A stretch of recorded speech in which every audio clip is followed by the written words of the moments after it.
once again, apologies for the hiccup there. We have a very slight hitch. These things will just freeze sometimes. We'll be like, what thing happened just now? No. Well, thank God that was what froze and not you. Yeah, I'll be you. All right, Lagos, welcome. We're streaming live on Facebook. We're also live on YouTube as we speak right now, so you can watch us live, myself and Jimmy. Let's start with the Punch newspaper this morning. You're welcome if you're just joining us. Page 8 of the Punch has the story here. NDA gunmen targeted 5 apartments. FG incompetent, say can CNG. Yeah, you're going to have to sit back and relax to hear this, because we have 3 other stories that are related to this development. It's getting bigger and bigger every day. So we have an update for you here virtually. The Defense Headquarters has set up a board of inquiry. Preliminary findings by the military authorities indicate that the attackers broke into the 5 apartments at the ND residential quarters and swiftly escaped before the guards could respond to the situation. An assessment of the kidnap incident revealed that the bandits gained access and escaped by breaching the barbed wire fence of the academy along Airport Road and so on and so forth. So they talk about a bushy area behind that. This is a bit worrying. In an interview with Voice of Nigeria, the DHQ Director of Defense Information, Major General Benjamin Sawyer, is quoted to have said this. I'm reading this from the Punch. He said, "Let me use this opportunity to reiterate that the ND authorities, acting on the directive of the Chief of Defense Staff, have constituted a board of inquiry to ascertain the remote and immediate cause of the breach of security," and so on and so forth. Then he says, there's a sub-headline, "Bandits consistently rehearsed before attacking NDA." Then he says, in an interview with the Voice of Nigeria, Sawyer said the gunmen had consistently studied the NDA and rehearsed before carrying out the attack. And I'm wondering how he got that information. Have they arrested anybody? Me too. Yes. Okay. So, but he says that they had been rehearsing. And he says that it was an unfortunate incident. We lost 2 of our very brave officers. Every security architecture is susceptible to breaches. It is unfortunate that that of the NDA was breached. And like I said, I can tell you that these people had consistently studied and rehearsed what they wanted to do, because where they went to are the quarters for officers. The officers who were killed fought bravely against being abducted. Khan says that federal government should wake up from his long sleep, and Gabash says the attack could be an attempt to embarrass government. I don't know why. I don't see the nexus between that and government being embarrassed. It shouldn't have happened. It shouldn't have happened. Government should take responsibility. But when Sawyer says that they had rehearsed, it now lends some credence to the 2 possibilities I threw out yesterday, asking my Oga here that were these terrorists or are these renegade officers? I mean, renegade soldiers. I was asking Dimeji yesterday. You remember? That's right. Yeah. Yes. Yeah. Now you agree. Yes, I do. Yes. So so we need to look at this thing critically before we can draw some conclusions. All said and done, by the time we deal with the other 2 stories, you will jolly well imagine the kind of embarrassing situation we are in. So stand by, don't go away. Yes, please. Let's stay with the Punch, page 9. Terror sponsors turning Nigeria into Taliban country, as ex-naval chief. Wow, this is very explosive.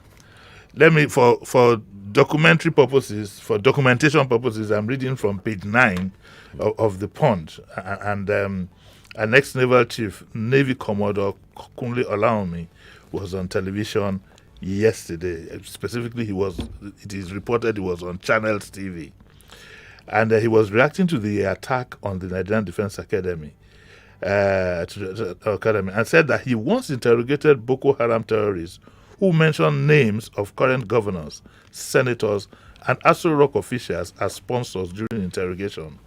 He added that he was not afraid of death, saying the DSS knows them, sponsors, the NIA knows them, the DIA knows them because it is the DIA that conducted the operations that arrested the 40 suspects. Olaomi stated that the president had demonstrated an unwillingness to go after the high-profile politicians for reasons best known to him.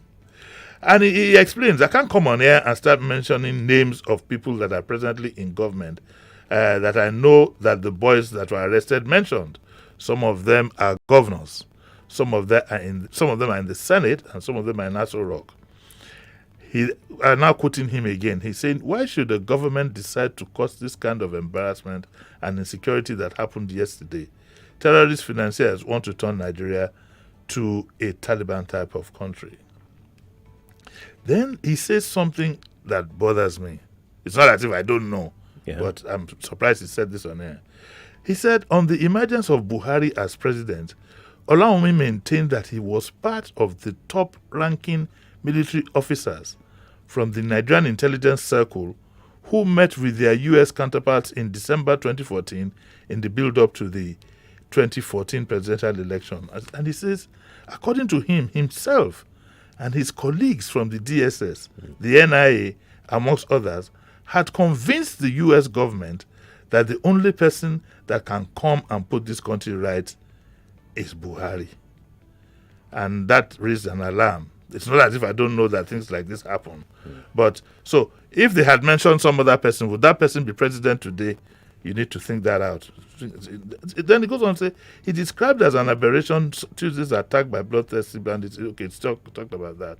And but the part that concerns me is that he says that they were one who had to convince the United States officials that Buhari was fit, to be president. I leave you to ponder on that. He now raises another alarm to say that we've been very careless. Okay, he says on Friday, he says that it is an aberration. You don't attack the Defense Academy and get away with it.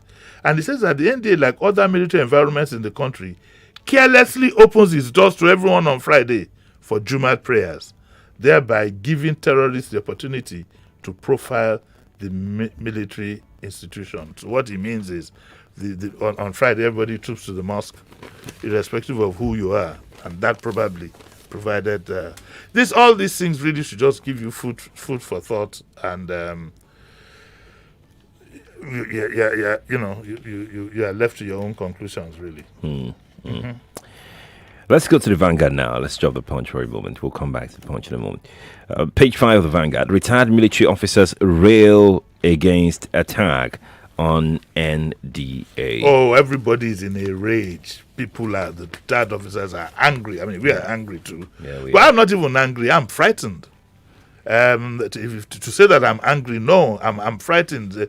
What simple analogy is that if this could happen to the NDA, a bloody civilian like me, I mean, I'm as good as dead. Anyway, it's not my portion in Jesus' name. Say amen now. I mean, you want to inherit my property? The way you say amen, please now. The way you say amen. Why shall I say amen? You know, reach your belly. Okay, amen. Amen. Philip quickly said amen. You are going to get that vaccination whether you like it. Anyway, retired military officers rail against attack on NDA. Oyinlola says that the NDA attack is a disgrace to the Nigerian army. Sure is. But the judge, Chief Bode George, who was a commodore, retired as a commodore, says it's a charade and it's a shame, Lieutenant Colonel Samuel Agbede too, he says it's a shame. Brigadier General Ikponwe says that I fear Afghanistan-Rwandan situation in Nigeria. And then Air Vice Marshal Ararile says that no military unit is safe any longer. Brigadier General Usman says that attack on NDA won't deter military from... attack on NDA won't... No, I'm reading the wrong one. Attack should be a turning point in fight against banditry. So Buhari now says that attack on NDA won't deter military from ending criminality, and General Irabo orders constitution of board of inquiry. If you read the Vanguard, they've done a very good job in getting reactions from various who I will call stakeholders, members of that constituency. Yeah, indeed.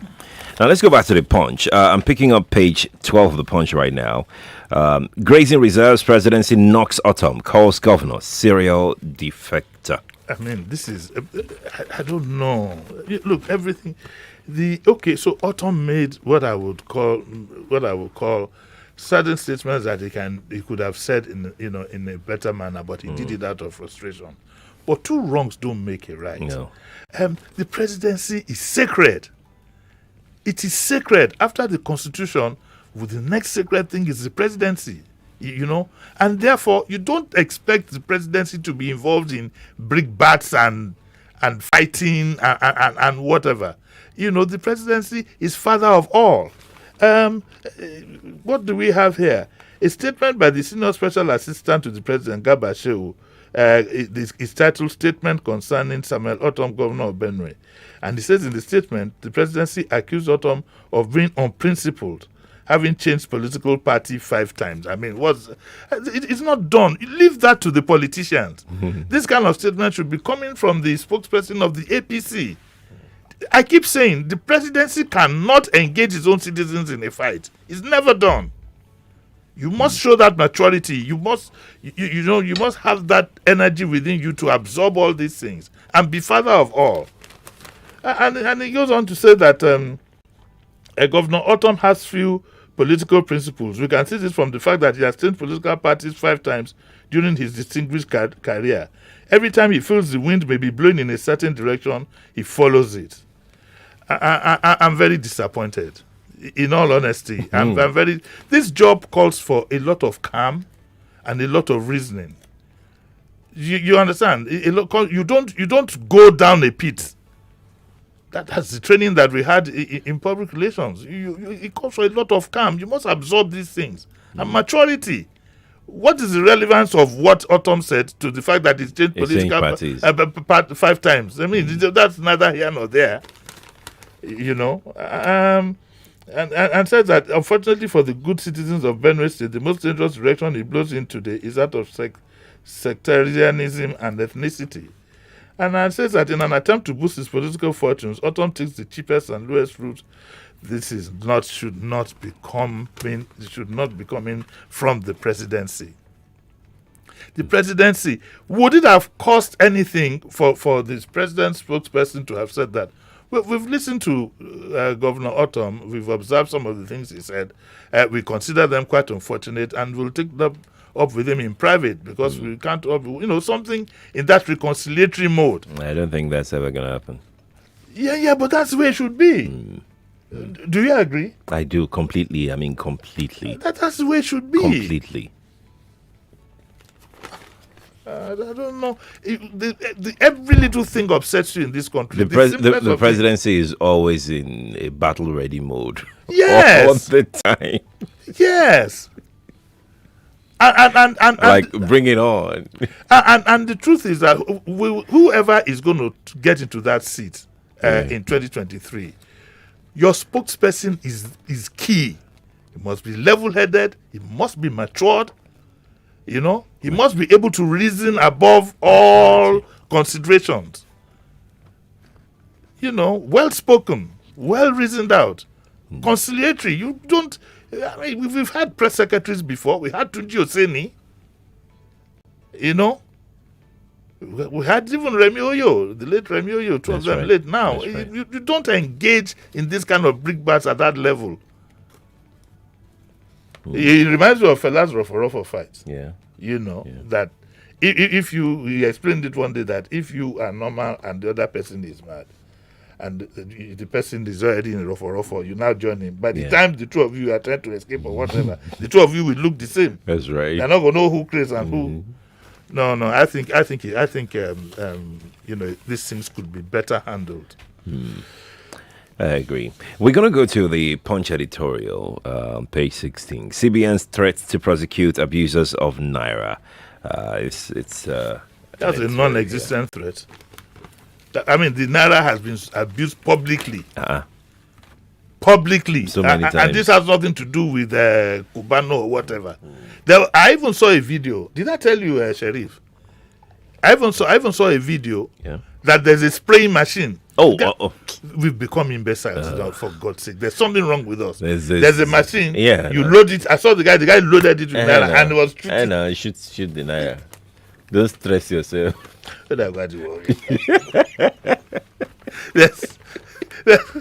There's obviously yes now. Now what can somebody tell me what is the value you get from throwing money in the air?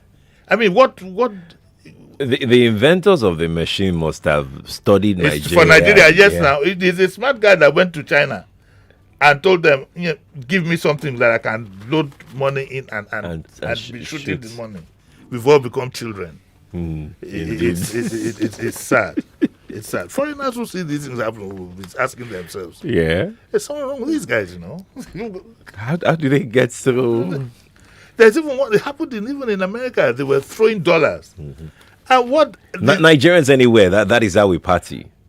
When we party hard. Like, that's not party hard. That's madness.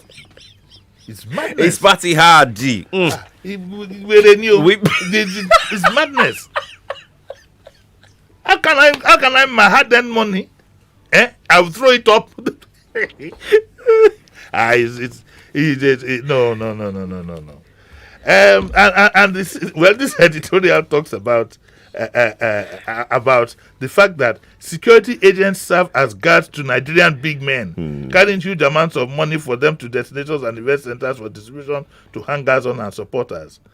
And they raise an alarm that there is a law limiting the amount of cash anybody can carry around. The law exists only on paper. The editorial also talks about conditional cash transfer and so everything. We defy them. Yeah. They also talked about naira hawkers. People who hawk new. Oh, yes. I can never understand the theory behind changing notes from old notes to new notes when you are going to spend it immediately. Yeah. I don't go. No. What they do? I don't know where what they do is, so if you are at a party, there will be some naira hawkers who can break down the denomination for you. No, it's the new notes. Yes. Who was in town? In town. You don't drink alcohol. It's the new notes. So they change the old notes for the new notes. Yes, which can breaking down. It's the new notes. Okay. You're talking to a street boy. Okay. No. But in all honesty, yes, they want some lower denomination, but also it's the law of the new notes. People, but there's something about the new notes, right? What is it? You're going to spend it? You're spending somebody new notes. There's something about that. That's direct translation from you're spending somebody new notes. No, your lowo. Now exactly. There's something about that. Like, yes. The only trip about money for me is when you give me. Oh. How can I? Look, listen. When you spend money, I have money. First of all, I don't spray. Yeah. I think the only musician I've ever given money is Alaba Pedro, and he's dead now. And just because, for personal reasons, and I usually just slip it to him, and that I don't believe in all this. No, I work hard for my money. Apart from that, it's indecent. We like to spend money. We go to party, we go with Bill, and we just. I've never really been to party like that, and that's why I told you when you were telling me that the one. Yeah, but that's what we do. I told you that. Oh, it's in town. Now you say you don't go to. I don't go like that. You don't go like that. I go to parties, but I don't go like that. You don't do any of the vices, according to you. No, I think you don't drink, you don't smoke, and the third one you don't. Let's leave me. What we're saying is that why should we leave you? Spending money is part of us. But it's spraying is part of us. So whatever we can do to make the spraying easy, like machine, like all of those things, we'll do it. I hope people know that this man is being sarcastic. the thing is almost on the verge of lunacy. You bring out a bundle of money and you throw it up in the air. I mean, so what does it give you a high or what? I don't understand. Yeah, well, somebody said it here that he actually gave them the adrenaline rush. Somebody put it there on YouTube. You give me the money to give me an adrenaline rush. Not that I will throw my own. Let's go to the next. Do you know that people actually even give others money to go and spray? Yes. A lot of them want to use it to impress some, or to impress, or not even to impress. Like they go to the party with their friends, and then they bring out the bag and you take. Let me tell you. Let me tell you one quick one. I've known some group about 20 years ago when one star 777 star was rising. They had a group of boys. There were about 3 of them that had no job. The friends will give these guys money to go. They won't give them money for their subsistence. No, they won't do that. And the idiots will get up and go and spray. Yeah. Yeah, it's our thing. The next party we go give me money to go and spray. No, it's you that will give me now. Since you don't spray, you just give me to help you spray it. What now? You give me, you don't spray now. I no longer call you Dimeji. What are you going to call me now? Bolobo.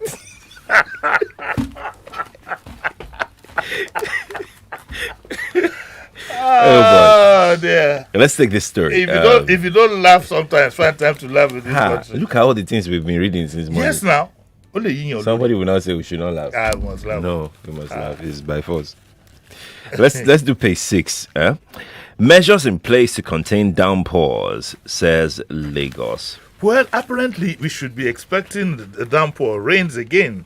I'd complained that we haven't seen the 7-day rain, but everybody should be on standby. And the Commissioner for Environment and Water Resources, Tuji Bello, was briefing us yesterday that they've done the needful, but people would need to be careful anyway. And he says that president of areas, especially those in the river banks, Agility, Ajegunle, Isheri North. I lived in that place before. I ran out of the place.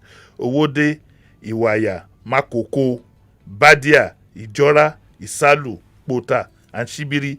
You should be on the alert. Be on the alert. Especially Isheri North, I've experienced it before. Where, we woke up in the morning, those who were in story buildings suddenly discovered that the water had covered the ground floor of their buildings. Wow. That was that bad. It was that bad. And it says, all residents of the listed areas, I hope you're listening, all residents of listed areas must be ready to locate to higher ground to save their lives and property when water is released by the Oyo Dam authorities.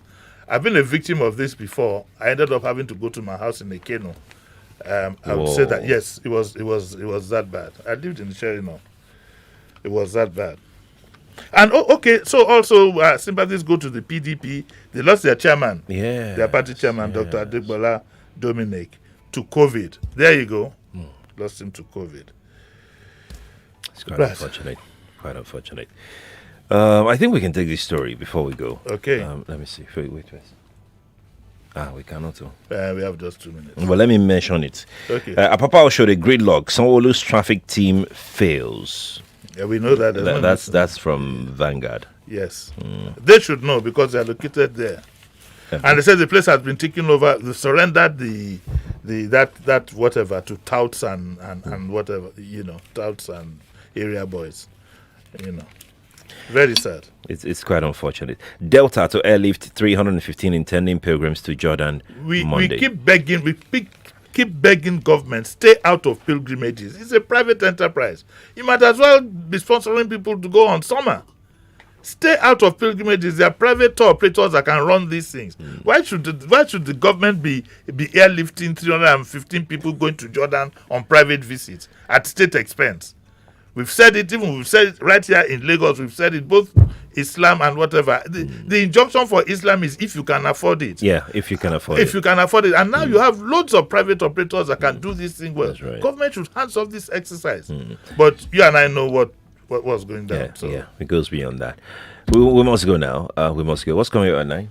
At 9 o'clock, we're going to look at the Olympics that took place. I want to do a bit of sports. Okay. And also relate it to the performance of the sports minister. And at the end of the exercise, we will conclude whether the minister must go or not. Jimmy, thank you for coming. Thank you. Lagos, let's go to break. The news is next. After the news, we talk speech and language delay in children.